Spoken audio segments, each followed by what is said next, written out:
नमस्कार। स्क्रीन पर एक वीडियो चल रहा है। इस वीडियो में कुछ दृश्य हैं जिसमें कि एक शराब की फूटी हुई बोतल के कांच के टुकड़े बिखरे हुए पड़े हैं। ये कांच के टुकड़े कहानी कहते हैं। कहानी कुछ इस तरह से होती होगी कि कुछ लोग वहाँ शराब की बोतल लेकर गए होंगे, बैठकर पी होगी। उसको पीने के बाद शायद उनमें एक ऐसा साहस का संचार हुआ होगा, एक ऐसा एहसास हुआ होगा कि भैया ये पार्टी अभी पूरी नहीं हुई है, तो उस पार्टी की पूर्णता, उस पार्टी की मतलब क्या कहते हैं श्रेष्ठता सुनिश्चित करने के लिए उन्होंने उस कांच की बोतल को वहाँ फोड़ा होगा। और जब वो टुकड़े बिखरे हुए होंगे ना, उनको लगा होगा यार मज़ा आ गया, यही तो असली पराक्रम है। ये आसपास जो बियर की बोतलों के टुकड़े बिखरे हुए हैं, ये भी ऐसी ही किसी कहानी के किरदार हैं, ऐसी ही किसी कहानी का हिस्सा है। किसी ने अपनी वीरता इस तरह से दिखाई होगी। पास में कुछ प्लास्टिक के पौवे दिखाई दे रहे हैं।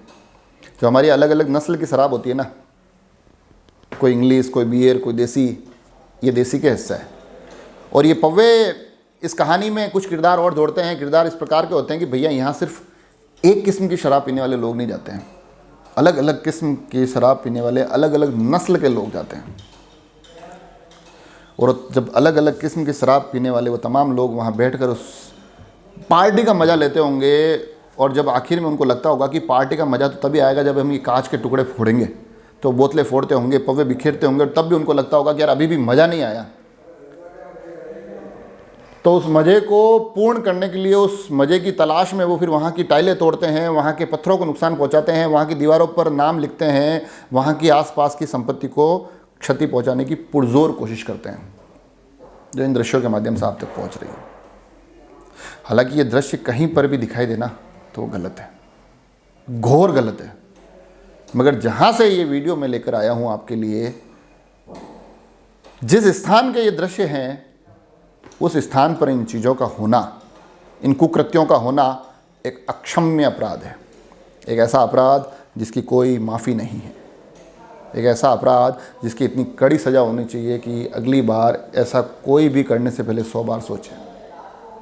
ये स्थान, इसे हम शौर्य स्थल कहते हैं। और ये शौर्य स्थल दिवेर की नाल में बना हुआ है। दिवेर की नाल का जो युद्ध हुआ, दिवेर युद्ध स्मारक भी कहा जाता है इसको। जो मैंने नारायण जी उपाध्याय से मेरी बात हुई, उनसे जो भाई साहब से जो मैंने थोड़े से तथ्य जुटाए, तो उन्होंने बताया कि जो महाराणा प्रताप का युद्ध हुआ था दिवेर की उस नाल में 1583 विजयदशमी, उसकी स्मृति में यह स्मारक बनाया गया है। अब आप जरा उन दृश्यों को देखते हुए इस ऐतिहासिक धरोहर से उस पर जुड़ाव की कल्पना करिए कि एक ऐसी माटी जहाँ पर मेवाड़ की उस माटी के कण कण में, पग पग पर बलिदान और शौर्य की गौरव गाथाएँ हैं, जहाँ संघर्ष कदम कदम पर बिखरे पड़े हैं, जहाँ महाराणा प्रताप ने, जहाँ मेवाड़ के वीरों ने, जहाँ इस माटी के सपूतों ने हम स्वाभिमान से जी सके, इसके लिए सिर्फ और सिर्फ संघर्ष चुने अपने लिए। अपने आप को उन्होंने इस माटी को सौंप दिया। उन संघर्षों की गौरव गाथाएं इन स्मृतियों के माध्यम से, इन स्मारक के माध्यम से हम तक पहुंचती है। तब आप कल्पना कीजिए कि फिर उस स्मारक पर अगर इस प्रकार के कोई कुकृत्य करता है, तो क्या उसकी कोई माफ़ी है? क्या उसको क्षमा मिल सकती है?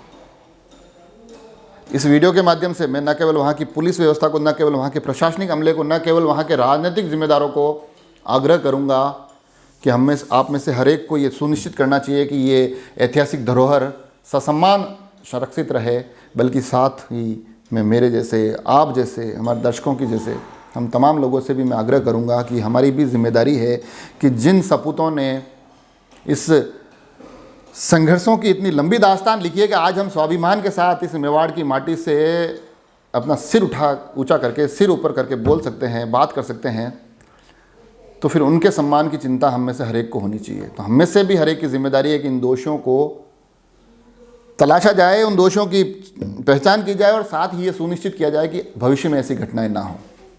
और अगर मेरे इस वीडियो के माध्यम से अगर उन लोगों तक भी मेरी आवाज़ पहुंच रही है, अगर कोई उनमें से भी देख रहा है जो इन कुकृत्यों का हिस्सा रहे हैं, इन अपराधों का हिस्सा रहे हैं, तो आप लोगों से भी आग्रह है कि उस स्मारक के मूल्य को समझिए, उस गौरव को महसूस करिए, उन गौरव गाथाओं को इस प्रकार से धूमिल मत करिए। हो सके तो कभी समय निकाल कर वहाँ जाकर अपने शीश झुकाकर एक बार क्षमा प्रार्थना करिए, क्षमा याचना करिए और अपने आप से प्रण करिए कि ना मैं खुद ऐसी किसी घटना में लिप्त रहूँगा, ना मैं किसी और को करने दूँगा। ये हम में से हर एक की सामूहिक जिम्मेदारी है। ये दृश्य जब मैंने वहाँ गया तो मैंने जब देखे तो मुझे यकीनन बहुत पीड़ा हुई और मुझे पता है कि ये मेवाड़ की माटी से जुड़ा हुआ हर एक व्यक्ति जब अपने इस माटी के इन स्मारकों की ये दुर्दशा देखता होगा, जब इन असामाजिक तत्वों की ये हरकतें देखता होगा, तो हम में से हर एक को बहुत पीड़ा होती होगी। तो आज मैं इस कोशिश कर रहा हूँ कि इस वीडियो के माध्यम से कुछ ऐसी व्यवस्थाएं, कुछ ऐसी स्थितियाँ वहाँ बदल सके ताकि ये पीड़ा हम में से फिर आगे किसी को महसूस ना करनी पड़े। जुड़े रहे राजसमंद एक्सप्रेस से। धन्यवाद।